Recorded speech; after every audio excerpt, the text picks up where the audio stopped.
नमस्ते, नमस्कार, आदावर, भारत माता की जय, वंदे मातरम, जय हिंद। मैं गुरु रहमान अदम्य गुरुकुल से आज सिंधु घाटी सभ्यता के पार्ट 2 को लेकर मैं आपके सामने उपस्थित हुआ हूँ।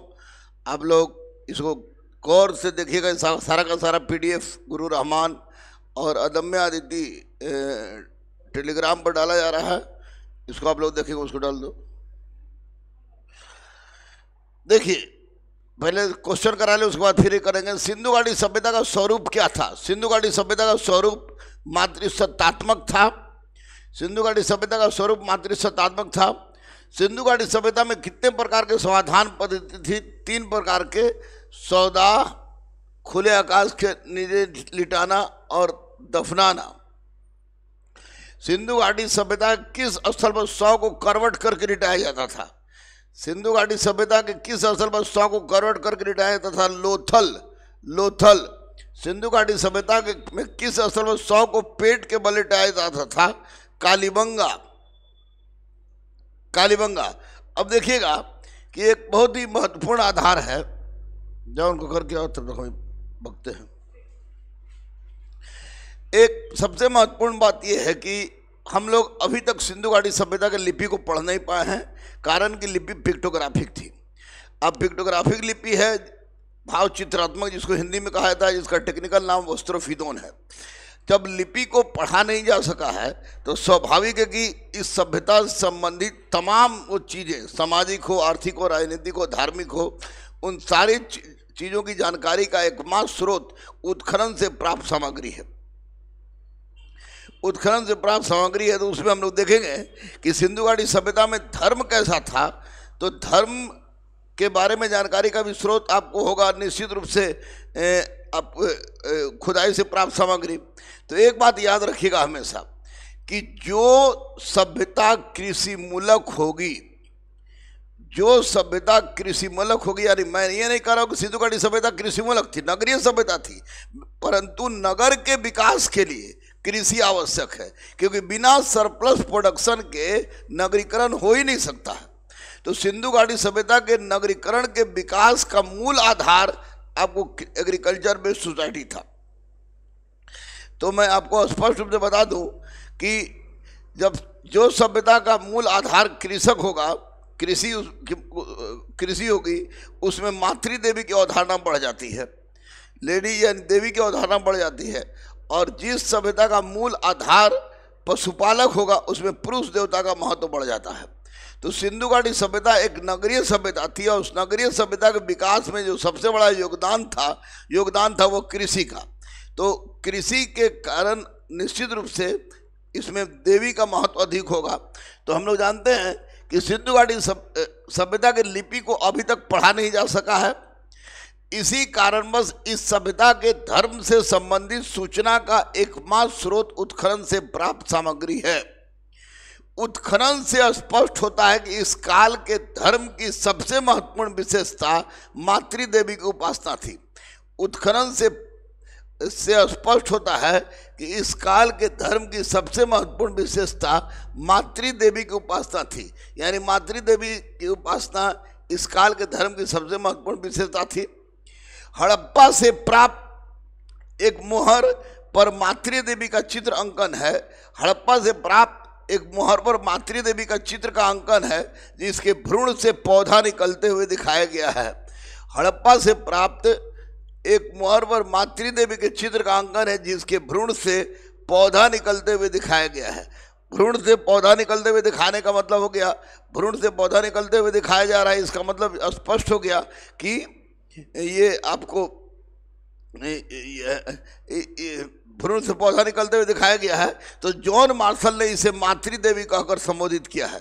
जो हड़प्पा से मातृ देवी की मूर्ति मिली है, जिसके भ्रूण से पौधा निकलते हुए दिखाया गया है, उसे जॉन मार्शल ने मातृ देवी की मूर्ति कहकर संबोधित किया है। और आपको याद रखना चाहिए कि कालीबंगा और आलमगीरपुर दो अपवाद स्थल हैं जहाँ से मातृ देवी की कोई मूर्ति प्राप्त नहीं हुई है। कालीबंगा और आलमगीरपुर दो अपवाद स्थल हैं जहाँ से मातृ देवी की कोई मूर्ति प्राप्त नहीं हुई है। हड़प्पा सभ्यता के धर्म की दूसरी सबसे महत्वपूर्ण विशेषता है आपको पशुपति महादेव। तो आप देखिएगा मोहनजोदड़ो से एक मोहर प्राप्त हुआ है। मोहर पर एक योगी योगासन के मुद्रा में बैठा है। इसको दाढ़ी है, मूछ नहीं है, 2-3 सींग निकले हुए हैं, 3 सींग निकले हुए हैं। इसके दाहिनी ओर हाथी, बाघ और सांप का चित्र है, जबकि बाईं ओर गेंडा और भैंसा का चित्र है। पैर के नीचे 2 हिरन है, जबकि सर के ऊपर 2 चील है। यह योगासन के मुद्रा में बैठा है। मैंने कहा हड़प्पाकालीन धर्म की दूसरी महत्वपूर्ण विशेषता पशुपति महादेव की उपासना थी। पशुपति महादेव की उपासना थी मोहनजोदड़ो से प्राप्त एक मोहर पर योगासन की मुद्रा में बैठे एक योगी का चित्र है, जिसके दाहिनी ओर हाथी, बाघ और सांप है और सांप का चित्र है, जबकि बाईं ओर गेंडा और भैंसा का चित्र है। पैर के नीचे 2 हिरन, सर के ऊपर 2 चील मंडरा रहे हैं। जॉन मार्शल ने इसे पशुपति महादेव का आदि रूप कहकर संबोधित किया है। अब देखिएगा हड़प्पा सभ्यता के धर्म की तीसरी महत्वपूर्ण विशेषता लिंग और योनि की पूजा है। तो लिंग और योनि की पूजा में आप देखिएगा कि हड़प्पा सभ्यता में जितने भी लिंग और योनि पाए गए हैं वे अलग अलग पाए गए हैं। लिंग अलग है, योनि अलग है। इसके बाद गुप्त काल में जितने भी लिंग और योनि पाए गए हैं वो सब एक साथ जुड़े हुए हैं। इसका भी स्पष्ट प्रमाण है, क्योंकि हम लोग जानते हैं कि गुप्त काल से पहले देवी और देवताओं के वैवाहिक संबंध के बारे में कोई सूचना प्राप्त नहीं होती है, क्योंकि गुप्त काल में स्पष्ट रूप से वर्णित है वायु पुराण में कि जब तक नर नारी से संसर्ग नहीं करेगा तब तक नर क्रियाशील नहीं हो सकता है। इसका सबसे महत्वपूर्ण कारण यह था कि एक लंबे अंतराल के बाद गुप्त काल में आपको गुप्त काल में आपको हम लोग देखते हैं तो गुप्त काल में एक महत्वपूर्ण बात होती है कि गुप्त काल में फिर से वैष्णव और शैव धर्म उभर कर आता है। अगर वैष्णव और शैव धर्म उभर कर आता है तो स्वाभाविक याज्ञिक क्रियाकलाप फिर से प्रारंभ होती। अगर याज्ञिक क्रियाकलाप फिर से प्रारंभ होती तो पशु बलि होती। अब पशु बलि होती तो कृषि कार्य बाधित होती। यही कारण है कि गुप्त काल में भक्ति, याज्ञिक कर्मकांड के स्थान पर भक्ति को महत्वपूर्ण आधार दिया गया और साथ ही साथ पशु बलि को सांकेतिक कर दिया गया। तो अब स्वाभाविक है कि सांकेतिक कर दिया गया और भक्ति को मूल आधार दिया गया। तो देवताओं को प्रसन्न करने के लिए देवता का निवास स्थान वैदिक काल में अलग अलग स्थानों पर निर्धारित किया गया था। लेकिन अब गुप्त काल में क्या किया गया कि पहली बार देवता का देवी से वैवाहिक संबंध स्थापित किया गया। जैसे वामन पुराण में शिव और पार्वती के बीच विवाह हुआ, वायु पुराण में विष्णु और लक्ष्मी के बीच विवाह हुआ, ब्रह्म पुराण में ब्रह्मा और सरस्वती के बीच विवाह हुआ। अब जब विवाह हुआ तो स्वाभाविक है उनको रहने के लिए घर चाहिए। यही कारण गुप्त काल में पहली बार मंदिर निर्माण की प्रक्रिया प्रारंभ हुई। तो आप देखिएगा कि गुप्त काल के बाद जो भी है देवी देवता का संबंध जुड़ने के कारण लिंग और योनि एक साथ जोड़कर दिखाने का प्रयास किया गया है। कोडदीजी और कालीबंगा से लिंग और योनि का कोई प्रमाण नहीं मिला है। ये लिंग और योनि के शीर्ष पर छेद है। संभवतः इसका प्रयोग ताबीज के रूप में होता था। अगर ताबीज के रूप में भी होता तो स्वाभाविक है ये जादू टोना भूत प्रेत चिकित्सा को दर्शाता है। और उसी तरह आप देखिएगा कि हड़प्पा सभ्यता के विभिन्न स्थलों से उत्खनन से वृक्ष पूजा का प्रमाण मिलता है। लोथल से पीपल के वृक्ष को पूजने का साक्ष्य मिलता है। हड़प्पा सभ्यता के विभिन्न स्थलों से पशु पूजा का भी साक्ष्य मिलता है। लगभग सभी स्थलों से कुबड़ रहित एवं कुबड़ वाला साढ़ प्राप्त हुआ है, जिसकी पूजा इस काल में होती थी। मोहनजोदड़ो एवं लोथल से नाग पूजा का प्रमाण मिलता है। याद रखिएगा कि नाग पूजा का प्राचीनतम पुरातात्विक प्रमाण सिंधु घाटी सभ्यता से प्राप्त होता है, लोथल और मोहनजोदड़ो से, जबकि नाग पूजा का प्राचीनतम अभिलेखीय प्रमाण आपको चेदी वंश के शासक खारवेल के हाथी गुम्फा अभिलेख से प्राप्त होता है। तो ये आपको हो गया कि मोहनजोदड़ो लोथल से नाग को पूजने का साक्ष्य मिलता है। अर्नेस्ट मैके के अनुसार हड़प्पा सभ्यता हड़प्पा सभ्यता हड़प्पा सभ्यता में नाग को पूजने का प्राचीनतम प्रमाण देता है, इसमें कोई संदेह नहीं है। लोथल से मगरमच्छ को पूजने का साक्ष्य मिलता है। लोथल से मगरमच्छ को पूजने का साक्ष्य मिलता है। लोथल से ही बत्तख एवं कबूतर को पूजने का साक्ष्य मिलता है। लोथल से ही बत्तख एवं कबूतर को पूजने का साक्ष्य मिलता है। लोथल के मुहर पर स्वास्तिक का चित्र अंकित है, जो सूर्य पूजा का प्राचीनतम प्रमाण है। लोथल के मुहर पर स्वास्तिक का चित्र अंकित है, जो सूर्य पूजा का प्राचीनतम पुरातात्विक प्रमाण है। हड़प्पावासी मंदिर से अपरिचित थे, याद रखिएगा, हड़प्पावासी मंदिर से अपरिचित थे, यानी किसी भी स्थल से मंदिर का प्रमाण नहीं मिलता है। मूर्ति पूजा विद्यमान था, मूर्ति पूजा विद्यमान था। योग से परिचित थे, योग से परिचित थे। जादू टोना भूत प्रेत चिकित्सा पर विश्वास करते थे। यानी मैंने कहा मातृदेवी की उपासना, पशुपति महादेव की उपासना, आपको बत्तख और कबूतर को पूजना, नाग पूजा मोहनजोदड़ो, लोथल से नाग पूजा, लोथल से पीपल के वृक्ष की पूजा, आपको लिंग और योनि की पूजा तो हो ही गई, साथ ही साथ कुबड़ रहित या कुबड़ वाला सांड की पूजा की अवधारणा इस काल में विद्यमान थी। लोथल के मुहर से स्वास्तिक का चिन्ह मिला है, जो सूर्य पूजा का प्राचीनतम पुरातात्विक प्रमाण उपलब्ध कराता है। अब देखिएगा, ऊपर उठाओ। समाधान पद्धति, 3 प्रकार की समाधान पद्धति थी। पूर्ण समाधिकरण, आंशिक समाधिकरण और 100 को खुले आकाश के नीचे छोड़ना। पूर्ण समाधिकरण, आंशिक समाधिकरण और 100 को खुले आकाश के नीचे छोड़ने की पद्धति। मुख्यतः 100 का सिर, लाश का सिर उत्तर की ओर और पैर दक्षिण की ओर करके लिटाया जाता था। 100 का सिर उत्तर की ओर और पैर दक्षिण की ओर करके लिटाया जाता था। धौलवीरा एवं पिरागदम, धौलवीरा भारत के गुजरात में है, जबकि पिरागदम पाकिस्तान में है। अपवाद है जहां 100 का सिर पूर्व की ओर और पैर पश्चिम की ओर लिटाया जाता था।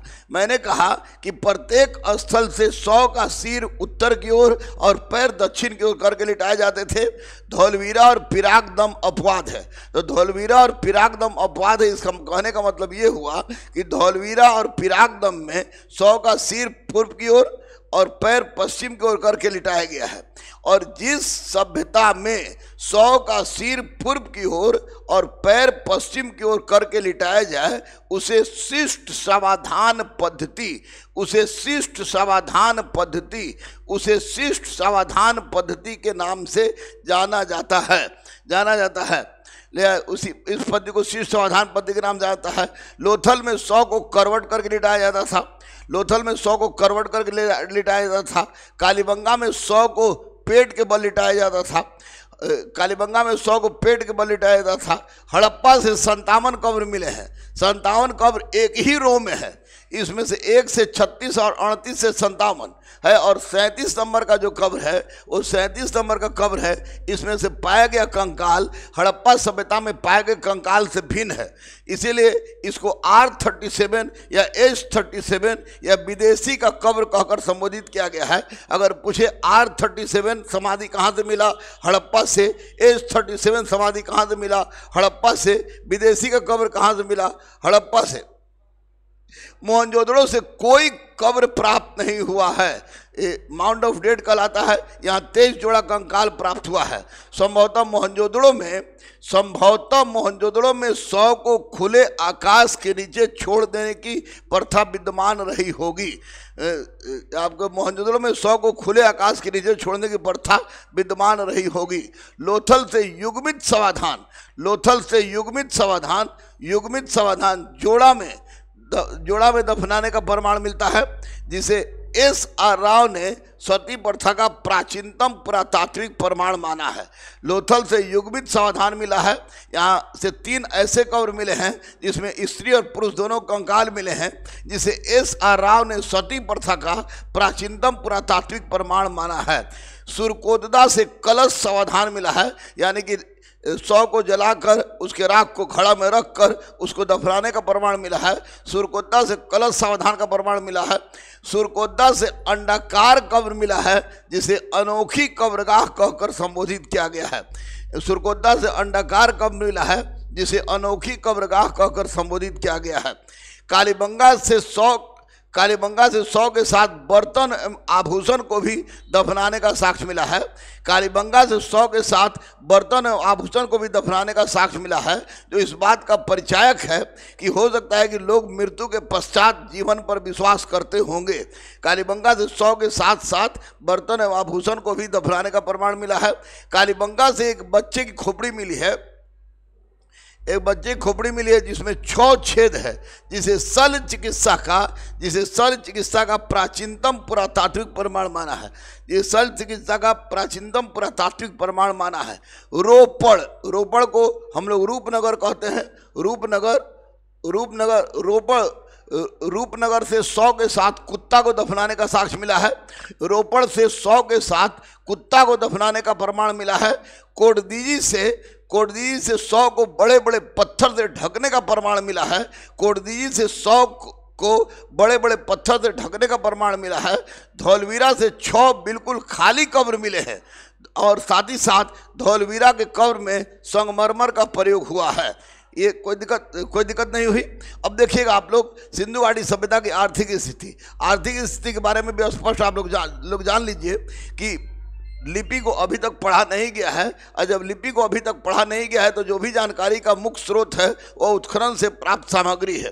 तो आप देखिएगा, उत्खनन से प्राप्त साक्ष्य के आधार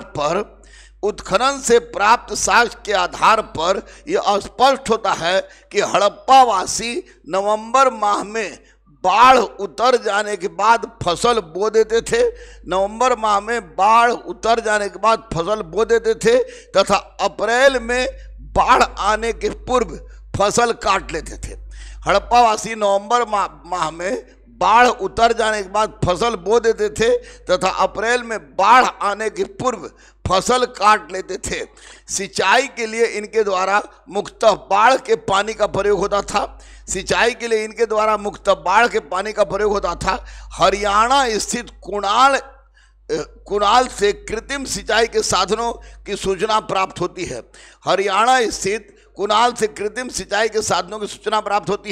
बीज बोने की संपूर्ण प्रक्रिया से हड़प्पावासी परिचित थे। लोथल से प्राप्त मृदभांड पर, मृद माने मिट्टी, भांड माने बर्तन, लोथल से प्राप्त मृदभांड पर एक व्यक्ति को बीज छिड़कते हुए दिखाया गया है। नोट: मेहरगढ़ हड़प्पा सभ्यता का प्राचीनतम स्थल है जहां से कृषि, गेहूं और कपास उपजाने का प्रमाण मिलता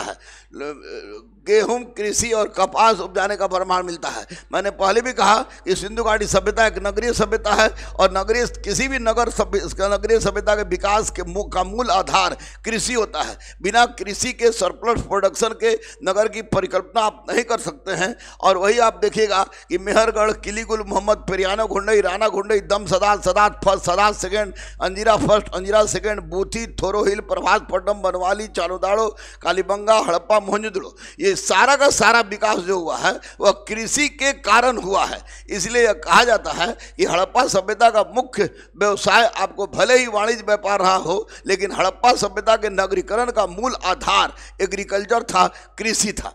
तो आप देखिए कि आपको मेहरगढ़ हड़प्पा सभ्यता का प्राचीनतम स्थल है जहाँ से कृषि, गेहूं तथा कपास उपजाने का प्राचीनतम साक्ष्य प्राप्त होता है। दूसरा है, भारत के अंदर कालीबंगा हड़प्पा सभ्यता का प्राचीनतम स्थल है जहाँ से कृषि का साक्ष्य प्राप्त होता है। यानी कि पूरे भारतीय उपमहाद्वीप में मेहरगढ़ प्राचीनतम स्थल हो गया, और भारत के अंदर पूछे तो आप कालीबंगा मारिएगा।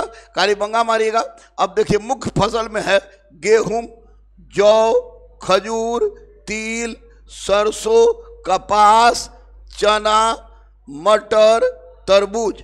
यानी गेहूं, जौ, खजूर, तिल, सरसों, कपास, चना, मटर, तरबूज, ये मुख्य फसल थे। लोथल से बाजरा का साक्ष्य मिलता है। कालीबंगा से सरसों और चना एक साथ उपजाने का प्रमाण मिलता है। साक्ष्य मिलता है। हड़प्पा से खजूर, हड़प्पा से तरबूज, हड़प्पा से खजूर और हड़प्पा से तरबूज उपजाने का साक्ष्य मिलता है। कपास सभी जगह से उपजाया जाता था और हड़प्पावासी संभवतः कपास उपजाने वाले प्रथम लोग थे, जिसके लिए यूनानियों ने सिंडोन शब्द का प्रयोग किया है। हड़प्पावासी कपास उपजाने वाले प्रथम लोग थे, जिसके लिए यूनानियों ने सिंडोन शब्द का प्रयोग किया है। हड़प्पा से एक वृत्ताकार चबूतरा मिला है जो अनाज कूटने का काम करता था। हड़प्पा से एक वृत्ताकार चबूतरा मिला है जो अनाज कूटने के रूप में प्रयोग किया जाता था। हड़प्पावासी 16 एवं उसके गुणज भाग का प्रयोग करते थे। तराजू एवं बटखरे का साक्ष्य लोथल से प्राप्त हुआ है। हड़प्पावासी 16, 16, 32, 32, 64 हड़प्पावासी 16 में उसके गुणज भाग का प्रयोग करते थे। तराजू बटखरे का साक्ष्य लोथल से मिला है। माल ढुलाई का कार्य ऊंट के माध्यम से होता था। माल ढुलाई का कार्य ऊंट के माध्यम से होता था। मापने हेतु स्केल का प्रयोग किया जाता था। मापने हेतु स्केल का प्रयोग किया जाता था। सीप का बना स्केल मोहनजोदड़ो से, कांसा एवं तांबा का स्केल हड़प्पा से। सीप का बना स्केल मोहनजोदड़ो से, कांसा एवं तांबा का स्केल हड़प्पा से तथा हाथी दांत का स्केल लोथल से प्राप्त हुआ है। मापने हेतु स्केल का प्रयोग किया जाता था। सीप का बना स्केल मोहनजोदड़ो से, कांसा एवं तांबा का स्केल हड़प्पा से तथा हाथी दांत का स्केल लोथल से प्राप्त हुआ है। बर्तन उद्योग हड़प्पा एवं मोहनजोदड़ो। बर्तन उद्योग हड़प्पा एवं मोहनजोदड़ो। बर्तन उद्योग हड़प्पा एवं मोहनजोदड़ो। धातु उद्योग हड़प्पा एवं मोहनजोदड़ो। धातु उद्योग हड़प्पा एवं मोहनजोदड़ो। मनका उद्योग लोथल एवं चान्हुदाड़ो। मनका उद्योग लोथल एवं चान्हुदाड़ो। मनका उद्योग लोथल एवं चान्हुदाड़ो। चूड़ी उद्योग कालीबंगा एवं चान्हुदाड़ो। चूड़ी उद्योग कालीबंगा एवं चान्हुदाड़ो। कांसा उद्योग मोहनजोदड़ो। कांसा उद्योग मोहनजोदड़ो। मूर्ति निर्माण उद्योग हड़प्पा एवं मोहनजोदड़ो। मूर्ति निर्माण उद्योग हड़प्पा एवं मोहनजोदड़ो। हाथी दांत उद्योग लोथल। हाथी दांत उद्योग लोथल। कछुए के हड्डी के बने सामान का उद्योग लोथल। कछुए के हड्डी के बने सामान का उद्योग लोथल। शंख उपकरण उद्योग बालाथल एवं लोथल। शंख उपकरण उद्योग बालाथल एवं लोथल। और ईंट उद्योग लोथल चान्हुदाड़ो मुख्य रूप से, बाकी सब जगह इसका प्रयोग होता था। व्यापार स्थल एवं जल दोनों मार्ग से होता था। व्यापार स्थल एवं जल दोनों मार्ग से होता था। मेसोपोटामिया का एक लेख अक्काड सारगोन का है। उससे स्पष्ट होता है कि मेसोपोटामिया के लोग मेलुहा से व्यापार करते थे। मेलुहा की पहचान सिंधु घाटी सभ्यता से की गई है। यानी कि व्यापार जो है स्थल जल दोनों मार्ग से होता था। मेसोपोटामिया का लेख अक्काड सारगोन का है। उससे स्पष्ट होता है कि मेसोपोटामिया के लोग मेलुहा से व्यापार करते थे। मेलुहा की पहचान सिंधु घाटी सभ्यता से की गई है। लोथल मुख्य बंदरगाह था। लोथल मुख्य बंदरगाह था। आयात निर्यात सोना कोलार खान। सोना कोलार खान। सोना कोलार खान। चांदी अफगानिस्तान एवं ईरान। चांदी अफगानिस्तान एवं ईरान। चांदी अफगानिस्तान एवं ईरान। तांबा खेतरी राजस्थान। तांबा खेतरी राजस्थान एवं बलूचिस्तान। तांबा खेतरी राजस्थान एवं बलूचिस्तान। टीन अफगानिस्तान एवं ईरान। टीन अफगानिस्तान एवं ईरान। सीसा राजस्थान ईरान अफगानिस्तान। सीसा राजस्थान ईरान अफगानिस्तान। सीसा Rajasthan Iran Afghanistan. Bituminous Rajasthan. Bituminous Rajasthan. स्टेराइड देवनी मोरी गुजरात। स्टेराइड देवनी मोरी गुजरात। अल्बस्टस बलूचिस्तान। अल्बस्टस बलूचिस्तान। लाजवर्द बदख्शां अफगानिस्तान। लाजवर्द बदख्शां अफगानिस्तान। जमुनिया पत्थर दक्कन क्षेत्र। जमुनिया पत्थर दक्कन क्षेत्र। जमुनिया पत्थर दक्कन क्षेत्र। शिलाजीत हिमालय क्षेत्र। शिलाजीत हिमालय क्षेत्र। संघ तथा कौड़ी सौराष्ट्र के गुजरात एवं फारस की खाड़ी से। संघ तथा कौड़ी सौराष्ट्र गुजरात एवं फारस की खाड़ी से। सेलखड़ी देवनी मोरी गुजरात। सेलखड़ी देवनी मोरी गुजरात। सेलखड़ी देवनी मोरी गुजरात। नीलमणि महाराष्ट्र। नीलमणि महाराष्ट्र। नीलमणि महाराष्ट्र। नील रत्न बदख्शां अफगानिस्तान। नील रत्न बदख्शां अफगानिस्तान। लाल रंग कच्छ क्षेत्र। लाल रंग कच्छ क्षेत्र, इसको याद रखिएगा, इसमें क्वेश्चन पूछता है। पशुपालन में देखिएगा, पशुपालन में गेंडा, भैंसा, हाथी, बाघ, कुत्ता, सुअर, खरगोश, गिलहरी, सांप, गधा, ऊंट, बकरी और सांड से लोग परिचित थे।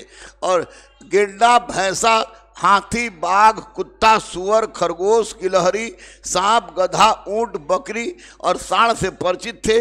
आमरी से भारतीय बारहसिंगा का साक्ष्य मिलता है। आमरी से भारतीय बारहसिंगा का साक्ष्य मिलता है। केवल लोथल से गाय की मूर्ति मिली है। केवल लोथल से गाय की मूर्ति मिली है। केवल लोथल से गाय की मूर्ति मिली है। सुरकोत्ता से घोड़े की हड्डी, सुरकोत्ता से घोड़े की हड्डी, सुरकोत्ता से घोड़े की हड्डी, जबकि राणा घुंडई से घोड़े का दांत मिला है और लोथल से घोड़े की मूर्ति मिली है। घोड़े की मूर्ति मिली है। सामाजिक स्थिति, हड़प्पा सभ्यता से पाए गए साक्ष्य जो उत्खनन से प्राप्त हुए हैं कि विधिवत अध्ययन के पश्चात इस काल के समाज के संबंध में महत्वपूर्ण सूचना प्राप्त होती है। हड़प्पा सभ्यता के लगभग सभी स्थलों से पाए गए हड़प्पा सभ्यता के लगभग सभी स्थलों से पाए गए मातृ देवी के प्रचुरता के आधार पर विद्वानों ने यह मत व्यक्त किया है कि यह सभ्यता संभवतः मातृ सत्तात्मक रहेगी। ये मेरे कहने का तात्पर्य यह हुआ कि पुरुष मूर्ति की अपेक्षा मातृ देवी की मूर्ति हड़प्पा सभ्यता में सर्वाधिक है, जिसके आधार पर लोगों का ऐसा कहना है यह सभ्यता मातृ सत्तात्मक सभ्यता रही होगी। और ऐसे मैं बता दूं कि कालीबंगा और आलमगीरपुर से मातृ देवी की एक भी मूर्ति नहीं मिला है। समाज मुख्य रूप से अभिजात वर्ग, पुरोहित वर्ग, योद्धा वर्ग और सर्वसाधारण वर्ग में विभाजित था। समाज मुख्य रूप से अभिजात वर्ग, पुरोहित वर्ग, योद्धा वर्ग और सर्वसाधारण वर्ग में विभाजित था। समाज मुख्य रूप से अभिजात वर्ग, पुरोहित वर्ग, योद्धा वर्ग और सर्वसाधारण वर्ग में विभाजित था। मोहनजोदड़ो से पाई गई कांसे की नंगी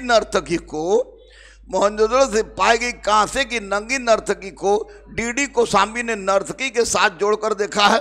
और हड़प्पावासी शाकाहारी मांसाहारी दोनों थे। मनोरंजन के साधन के रूप में शतरंज का प्रयोग होता होगा। जो मोहनजोदड़ो लोथल से इसका प्रमाण भी मिला है। बनवाली से हड्डी के सुई का प्रमाण मिला है। हड़प्पावासी कताई बुनाई से परिचित रहे होंगे। हड़प्पावासी कताई बुनाई से परिचित थे। चूँकि हड़प्पावासी कपास उपजाने वाले प्रथम लोग थे, इसी कारणवश ये सूती वस्त्र का प्रयोग करते थे। चानुदाड़ों से लिपस्टिक की डंडी मिली है, से स्पष्ट होता है कि ये सौंदर्य प्रसाधन के लिए से परिचित थे।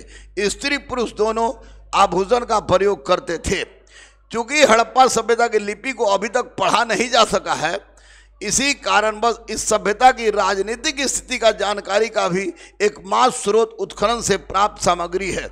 उत्खनन से प्राप्त साक्ष्य के आधार पर विद्वानों का ऐसा मानना है कि हड़प्पा और मोहनजोदड़ो साम्राज्य की दो जुड़वा राजधानी रही होगी। पिग्गट महोदय के अनुसार हड़प्पा और मोहनजोदड़ो साम्राज्य की दो जुड़वा राजधानी थी, जबकि एस.आर. राव कहते हैं कि लोथल आर्थिक राजधानी थी। L Basham the wonder that was India और पिग्गट महोदय के अनुसार ऐसा कहा जाता है कि शासन व्यवस्था पुरोहितों के द्वारा संचालित होती थी। एल बासम और पिग्गट के अनुसार शासन व्यवस्था पुरोहितों के द्वारा संचालित होती थी, परंतु किसी भी स्थल से मंदिर का प्रमाण न मिलने के कारण यह मानना उचित नहीं है। हंटर का कहना है कि शासन व्यवस्था जनतांत्रिक पद्धति पर आधारित थी, परंतु यह भी अमान्य है, क्योंकि हम लोग जानते हैं कि भारत में गणतंत्रात्मक व्यवस्था 6वीं शताब्दी ईसा पूर्व में वज्जी गणराज से प्राप्त होता है और इसके बीच को हड़प्पा सभ्यता में खोजना उचित नहीं है। उसी तरह आपको दिखेगा तो आर एस शर्मा के अनुसार शासन व्यवस्था का संचालन व्यापारियों या वणिक वर्ग के द्वारा संचालित होता था। यही मान्य मत है कि शासन व्यवस्था का संचालन वणिक वर्ग के माध्यम से होता था। किसी भी स्थल से अस्त्र शस्त्र का न मिलना समाज के शांतिपूर्ण होने का द्योतक है, जो किसी भी विकसित सभ्यता के लिए आवश्यक है। किसी भी विकसित सभ्यता के लिए आवश्यक है। सिंधु घाटी सभ्यता से संबंधित एक बात स्पष्ट रूप से मैं बता देना चाह रहा हूँ। 2446 सब इंस्पेक्टर के लिए, 2213 सब इंस्पेक्टर के लिए, इंटर स्तरीय परीक्षा के लिए, और साथ ही साथ उन तमाम सचिवालय सहायक और आपको बीपीएससी जो 66वीं प्रारंभिक परीक्षा वाले छात्रों के लिए, कि जो सिंधु घाटी सभ्यता को 10 से 12 दिन क्लास में लगता है समाप्त करने में, लेकिन इसको हम पीडीएफ आपको डाल रहे हैं अदम्य आदित्य और गुरु रहमान के टेलीग्राम पर, ताकि उसको देख लें और इसको आप लोग पढ़ भी लें। सबसे और एम सिविल सर्विस पर जो है उनको वहाँ मिल जाएगा, जो एम सिविल सर्विस है उनको वहाँ मिल जाएगा। यह इतना थोड़ा जल्दी से पढ़ा देने का एकमात्र उद्देश्य ये है कि 2440 का परीक्षा होने वाला है 11 अक्टूबर को, और 2213 की भी परीक्षा होने वाली है। तो इन तमाम परीक्षाओं में जितने भी तथ्य मैं बता रहा हूँ, उससे एक भी प्रश्न अगर छूटता है तो उसके लिए उत्तरदायी अदम्य आदित्य गुरुकुल गुरु रहमान ही होगा और कोई नहीं होगा। लेकिन अगर आप इसको पढ़ने में संकोच करते हैं तो उत्तरदायी आप होंगे। निसंदेह एक एक क्वेश्चन हम बता देंगे कहाँ से आया है और किस तरह आया है। तो सिंधु घाटी सभ्यता को 2 दिन में समाप्त किया मैंने, जो कि ऑफलाइन क्लास में इसे 10 दिन, कम से कम 10 दिन लग जाता है। तो इसको 2 दिन में समाप्त करने का एकमात्र उद्देश्य है कि अब घंटी बज चुकी है, और घंटी बज चुकी है तो वैसी अवस्था में आपका मूल उद्देश्य यह बन जाता है कि आप किसी भी तरह, किसी भी रूप में अपने आप को समर्पित करके, अर्पित करके, यानी अपने आप को पूरी तरह से त्याग करके पढ़ाई शुरू करें, क्योंकि सफलता आपको मिलनी तय है, यह पूरा विश्वास है। मैंने अपने YouTube चैनल के माध्यम से कोई भी अनावश्यक बातों को रखने का प्रयास नहीं किया है। जब से लॉकडाउन से मैंने YouTube चैनल प्रारंभ किया है, 4 महीना हो गए, कोई भी अनावश्यक बात रखने का प्रयास नहीं किया है, ना ही किसी तरह का कोई जिज्ञासा वाली बात रखने का प्रयास किया है। मैंने केवल और केवल उन्हीं तथ्यों को अकॉर्डिंग टू सिलेबस, चाहे हिस्ट्री हो, ज्योग्राफी हो, पॉलिटी हो, इकोनॉमी हो, फिजिक्स हो, केमिस्ट्री हो, बायोलॉजी हो, मैथ हो, या करेंट अफेयर्स हो, बिहार हो, उन सब को अकॉर्डिंग टू सिलेबस रखने का प्रयास किया है, ताकि बच्चे मृग मरीचिका से दूर हटकर इन संपूर्ण सिलेबसों का अध्ययन करें, और इस कोरोना रूपी महात्रासदी और बाढ़ की त्रासदी में जो फंसे हुए बच्चे हैं, इस YouTube चैनल के माध्यम से, जिसमें संपूर्ण सब्जेक्ट को सिलसिलेवार सिलेबस के माध्यम से उपलब्ध कराया गया है, और मैं दावे के साथ कह सकता हूं कि इसमें एक भी प्रश्न नहीं छूटेगा।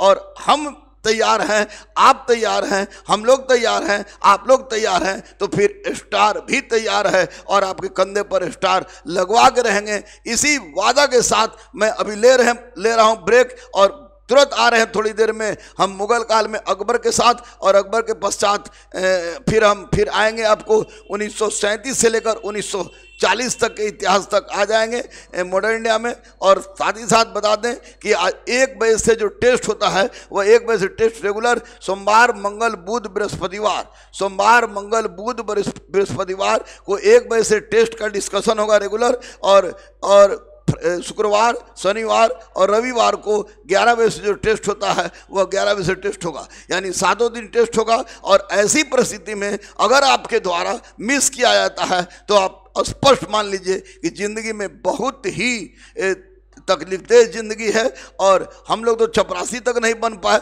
लेकिन आप लोग से इतना अपेक्षा जरूर करेंगे कि अगर हम लोग चपरासी भी नहीं बन पाए, लेकिन आप ऑफिसर जरूर बनिए, जरूर बनिए, जरूर बनिए। और उसके लिए हम लोगों ने संपूर्ण सामग्री, किसी भी बिना संकोच के, पंखा कैसे घूमता है, रेल लाइन कैसे घूमता है, ये कैसे होता है, टमाटर का ये हो गया, उसका आपके परीक्षा से लेना देना नहीं है।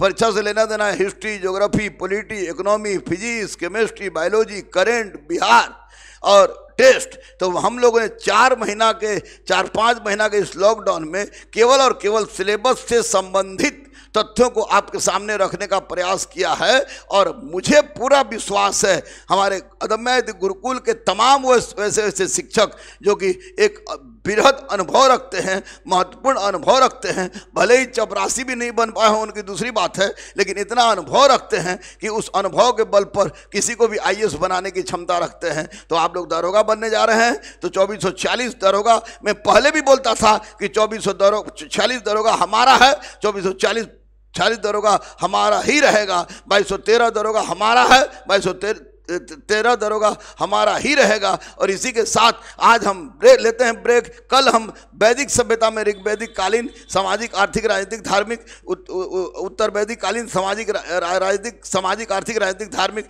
व्यवस्था की चर्चा करेंगे। आप लोग किसी भी किंचित मात्र भी संकोच मत कीजिएगा, मन में एक पीड़ा उठाइएगा कि आपको यह दुरूह क्षण पार करना है और आप पार करेंगे, क्योंकि जो लोग पढ़ता रह गया है और इधर उधर के मरीचिका में न फंसा है वो निश्चित रूप से रिजल्ट देगा देगा देगा, मुझे पूरा विश्वास है।